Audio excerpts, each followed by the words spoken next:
स्वागत है आप सभी का मेरे चैनल सिर्फ आईएएस में। तो भाई साहब फिर से ट्रम्प ने बातचीत कर ली है पुतिन के साथ 2 घंटे कॉल पे।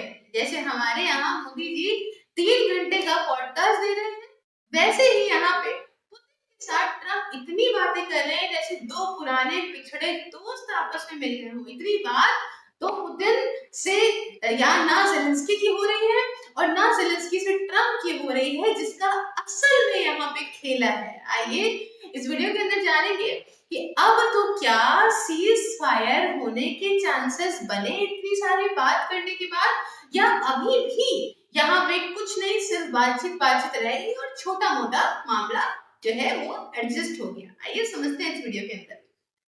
आप हर जगह देख सकते हैं, कल से रात से न्यूज बन गई है कि रशिया यूक्रेन की जो अपडेट है उसमें पुतिन ने अग्री करा है कि वो 30 दिनों का पॉज लगाएंगे। किस पे लगाएंगे?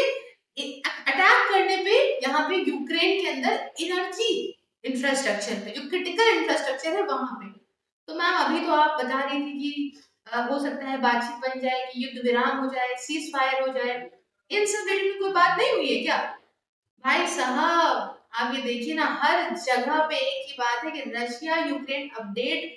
बात तो हुई है ट्रम्प की, लेकिन यहाँ पे ह्यूमिलेशन ये है कि पुतिन ने ट्रम्प की बातों से सीधा सीधा एक तो यू टर्न ये ले लिया कि देखो भाई साहब, हम आप बात रख रहे हैं, आप बात उनकी तरफ से रख रहे हैं, तो हम आपकी बात रखने को रेडी हैं, क्योंकि भाई हम आपका सम्मान करते हैं, कोई परेशानी नहीं।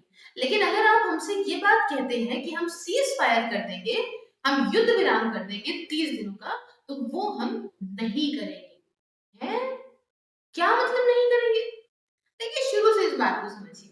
सबसे पहली बात तो फिर से ट्रम्प ने बात करी पुतिन से, और इसमें कहीं पे भी यूक्रेन के प्रेसिडेंट जेलेंस्की का रोल नहीं रहा। सीधा सीधा ट्रम्प ने पुतिन से कहा कि भाई एक काम करा जाता है, आप हमारे कंधे से सीज फायर कर दीजिएगा 30 दिनों की, जिसके बारे में बात अभी कई दिनों से चली आ रही थी। लेकिन यहाँ पे पुतिन ने सीधा ही बात को मना करके कह दिया कि हम ये काम नहीं करेंगे। उसके अन्यथा उन्होंने कुछ अपनी डिमांड्स रखी और उन डिमांड्स के बेसिस पे आगे चलने को कहा, और कहा कि जब हम आगे चलेंगे तब हो सकता है कि कुछ पीस टॉक्स करी जाए, कुछ न्यूट्रल कंट्रीज के साथ बैठकर, जैसे कि यूएई, टर्की। लेकिन अभी इस बारे में कोई बातचीत नहीं है। तो मैम बातचीत कहाँ है, थोड़ा डिटेल से बताइए। आइए आपको पॉइंट वाइज समझाती हूँ। सबसे पहले जो बात हुई वो ये हुई कि एनर्जी ग्रिड जो इंफ्रास्ट्रक्चर है वहां पे, क्योंकि देखिए अभी भी उन इलाकों में बहुत ज्यादा ठंडक का माहौल है, और ठंडक की वजह से वहां के लोगों को एनर्जी की बहुत जरूरत है, जो कि यूक्रेन के लोगों के साथ बहुत इश्यूज हुए हैं पहले भी। ठीक है, तो ये एनर्जी के इंफ्रास्ट्रक्चर पे, क्रिटिकल इंफ्रास्ट्रक्चर पे पुतिन ने कहा कि हम अभी ऑर्डर करते हैं कि वहां पे किसी प्रकार से भी कोई भी अटैक ना किया जाए, कि इस फील्ड में उन लोगों को दिक्कत ना हो।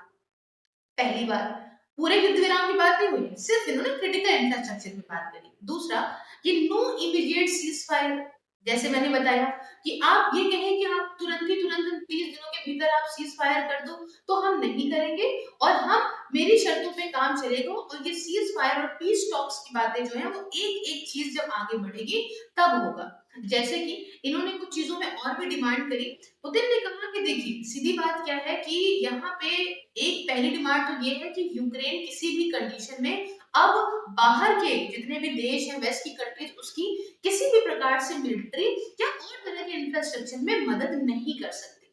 दूसरा कि देखिए एक इंटेलिजेंस प्रोवाइड होती है। अब एक बात समझिए कि आप एक कमरे में बैठे हैं, छुप के बैठे हैं, और अगर आपको कोई पहले से ही ये बात बता दे कि बाहर से जो है ये व्यक्ति तुमसे मिलने आ रहा है और आपको उस व्यक्ति से नहीं मिलना, तो आप उस कमरे से निकल के भाग जाएंगे। लेकिन अगर आपको कोई ना बताए तो वो डायरेक्टली व्यक्ति आपके पास आ जाएगा और आप पकड़े जाएंगे। तो सेम बात, इंटेलिजेंस का रोल बहुत बड़ा होता है, जो कि यूक्रेन जैसी छोटी कंट्री के लिए पॉसिबल नहीं है कि वो और जगहों से गैदर करे और तब चीजों को इंप्लीमेंट कर पाए। इसलिए इसमें वेस्ट की कंट्रीज इंक्लूडिंग यूएस उसको प्रोवाइड करती है इंटेलिजेंस की इस तरह से देखिए रशिया के सोल्जर्स आ रहे हैं, क्योंकि इन लोगों का अपना बड़ा सैटेलाइट, बड़ी चीजें, बड़ा सेटअप होता है, इनको सब पता होता है, इनके पास काफी चीजें बहुत बड़े लेवल पे हैं। तो ये सारी चीजें जब इंटेलिजेंस प्रोवाइड हो जाती है यूक्रेन को, तो यूक्रेन ऑब्वियस सी बात है कि उस चीज के लिए प्रिपेयर रहता है, तैयार रहता है।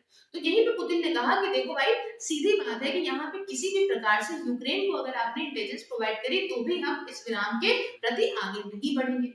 तीसरी बात इन्होंने कहा कि देखो ये सब ठीक है, यहाँ हमने एक चीज एक मिलिट्री इक्विपमेंट की बात करी, इंटेलिजेंस की बात करी, और तीसरा ये कि हमने जो भी एरिया, अब इस एरिया की आप थोड़ा सा बात देखिए, पीछे आप मैप दिखेगा, जितना भी एरिया मैंने कैप्चर कर लिया है वो एरिया हमारे ही रहेगा, और बाकी जो हम बॉम्बिंग बॉम्बिंग कर रहे हैं वो करते रहेंगे बहुत के तरीके, ये हमारा रहेगा। इस पे आप बिल्कुल मत सोचिएगा कि बाद में कोई भी तरीका आप हक दिखा सकते हो।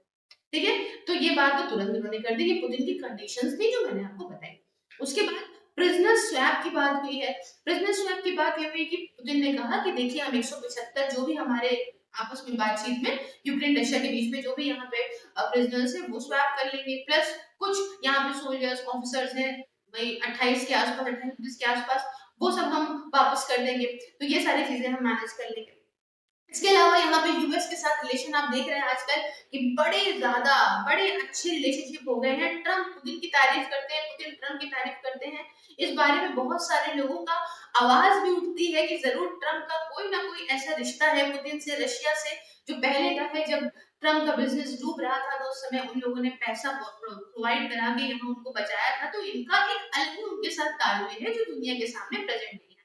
तो इसी के चलते दोनों एक दूसरे की जो तारीफें कर रहे हैं बढ़िया बढ़िया, वो तारीफों का रिजल्ट ये निकला है कि ये बात हुई है कि हम अब यूएस और रशिया के रिलेशनशिप और अच्छे करेंगे और बढ़िया करेंगे, और हम दोनों के बीच में हॉकी का मैच भी करवाएंगे, है ना, हॉकी फुटबॉल खिलवाएंगे ये लोग साथ में।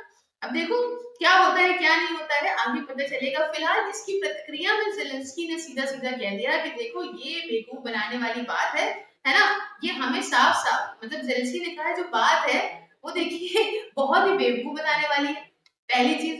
दूसरी बात, मतलब ऐसे इन्होंने खुले शब्दों में नहीं कहा बेवकूफ बनाने वाली बात है, इन्होंने कहा कि रशिया देखिए गेम खेल रहा है, रशिया का जो ये एक्सटेंड करने का मामला है, इस माध्यम से रशिया अब अपने आप को फिर से अपनी पावर को और ज्यादा बढ़ाएगा, इतनी देर वो फॉल्ट करेगा, और इस पावर को बढ़ाने के बाद वो एट द एंड हम पे ही अटैक करेगा सारी चीजों को लेके। तो यहाँ पे जो भी है वो तो पता चलेगा। बाकी ज़ेलेंस्की ने कहा कि देखिए बिना यूक्रेन की मर्जी के, बिना यूक्रेन के इन्वॉल्वमेंट के कोई ऐसा चांस ही नहीं है कि यहाँ पे रशिया और जो है ट्रम्प, पुतिन और ट्रम्प आपस में यूक्रेन को लेके बात कर ले और इसमें यूक्रेन का इन्वॉल्वमेंट ही ना हो। तो हम अपने पॉइंट्स को जब तक के लिए नहीं रखेंगे तब तक के लिए पॉसिबल नहीं है कि यूक्रेन के पक्ष में कोई अच्छा समझौता रशिया के साथ हो पाए। तो बाकी पता चलेगा क्या है क्या नहीं है। फिलहाल आप वर्चुअल लाइब्रेरी को ज्वाइन कर सकते हो मात्र 99 रुपीज पर मंथ में। इसके रिगार्डिंग मुझसे बात करने के लिए 9919785522 on WhatsApp and @SILPISSales on Telegram पे बात कर लीजिए। साथ में आप मुझे हर जगह पे फॉलो कर सकते हैं, सभी सोशल मीडिया के प्लेटफॉर्म के लिंक डिस्क्रिप्शन बॉक्स में। आप ज्वाइन बटन को प्रेस करके मेरी मेंबरशिप को ज्वाइन करके मुझे मेरे काम में भी सपोर्ट कर सकते हैं। मिलती हूँ नेक्स्ट वीडियो में। जय हिंद, जय भारत।